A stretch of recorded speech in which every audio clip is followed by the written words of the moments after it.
আপনার বাড়ি কোথায়? বাতিকা, কি নাম? হ্যাঁ, ওইটা বলুন। অভিজিৎ আমার ক্লাস ফ্রেন্ড ছিল না, জনার্দন ছিল, ভৈরব ছিল, আর ওর নাম কি ছিল? হারাধন সুড়ি, সরোজ সাহা, সহদেব সাহা, সব আমার ক্লাস ফ্রেন্ড। আমাদের হিন্দু মুসলিম গ্রাম, আমাদের সময় খুব ভালো করে আমরা কাটিয়েছি। এখন কি হচ্ছে, আমি তো অন্য গাঁয়ে বাস করি, ওখানে থাকি না।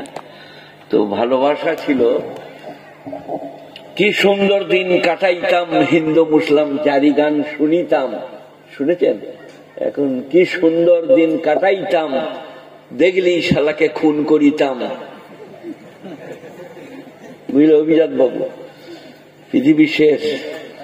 আমি যে করতে এসছি, আমাকে যে করতে এনেছে, সেটা হচ্ছে আল্লাহর কাছে সব থেকে মূল্যবান প্রেম, প্রীতি, ভালোবাসা, শ্রদ্ধা, স্নেহ, সব শেষ।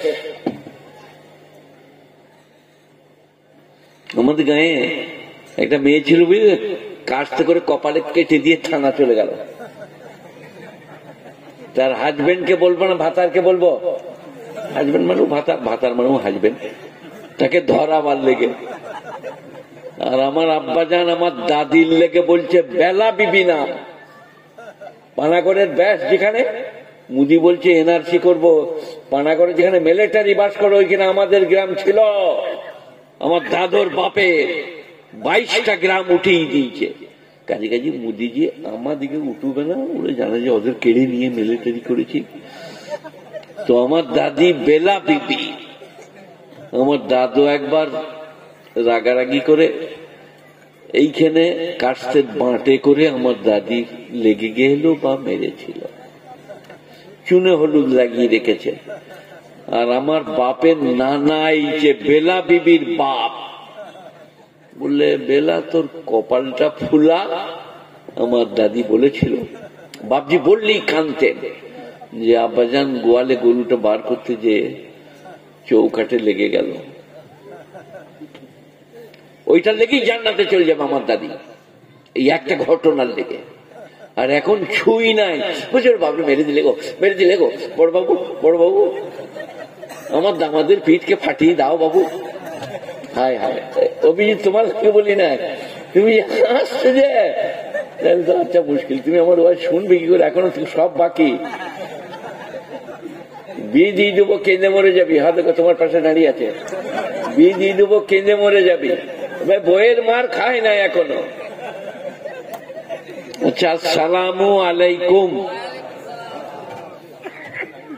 আসসালামু আলাইকুম। নজরুল ভাই চলে গেলেন। নজরুল ভাইয়ের একটা ভাগ নেওয়ার মাথায় বলে, তাকে আমি 15 কেজি বলে ডাকি।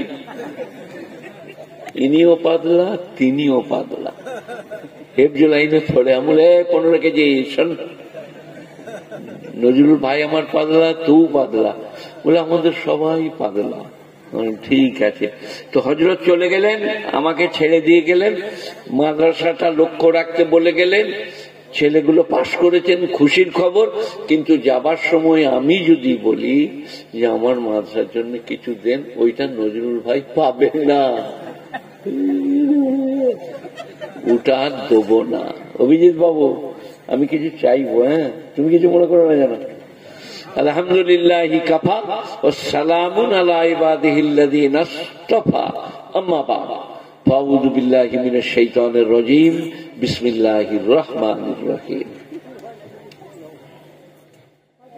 অভিজিৎ বাবু আছে যখন, একটা ভালো আয়াত শোনাই আমাদেরকে। কি বলুন দেখেন। আহা হা, ইন্নাল্লাহ বালিগু আমরিহি ক্বাদ জাআলাল্লাহু লিকুল্লি শাইইন কদরা। এর গোড়াটা কিন্তু এখনো বলি নাই, গোড়াটা বলবো। ওয়া মান ইয়াত্তাকিল্লাহ ইয়াজআল্লাহু মাখরাজা ওয়া ইয়ারযুকহু মিন হাইসু লা ইয়াহতাসিব ওয়া মান ইয়াতাওয়াক্কাল আলাল্লাহ ফাহুয়া হাসবুহু ইন্নাল্লাহ বালিগু আমরিহি ক্বাদ জাআলাল্লাহু লিকুল্লি শাইইন কদরা। শ্রদ্ধেয় মাননীয় জ্ঞানী গুণী মানী সম্মানী শ্রোতামণ্ডলীরা, বয়োজ্যেষ্ঠেরা, সমবয়স্কেরা, বয়োকনিষ্ঠেরা, পর্দানুসীন শ্রদ্ধেয় মাননীয়া মায়ের এবং বোনেরা। অনেক মেয়ে মানুষ এই যে বলছিল মা স্কুল যায় নাই তো, সে বলছে মোল সাহেব কোন দিকে যাবেন, আমরা ওলো পর্দা কর। মোল সাহেব যাবে বলে আমার সামনে দাঁড়িয়ে পড়ি না, কিন্তু মেয়েরা তো সেরকম নাই, মানে ওরা চালাকি জানে না, ওরা অন্যায় জানে না, ওরা খালি পরের ছানা পেলে